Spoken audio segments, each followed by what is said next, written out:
get what we deserve.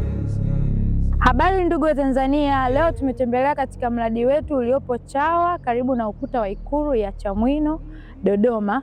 Kwenye mradi huu tuna viwanja vingi ambavyo kwa matumizi yake ni makazi, biashara na makazi biashara. Faida ya kuwekeza katika mradi huu, namba moja, ni mpangilio sahihi. Chawa ni miongoni mwa maeneo ambayo yana mipango miji bora zaidi na vitalu vyake vyote vipo katika mpangilio sahihi. Faida namba mbili ni bei nafuu. Gharama za mtu kumiliki viwanja au ardhi katika eneo la Chawa ni nafuu kulinganisha na maeneo mengine.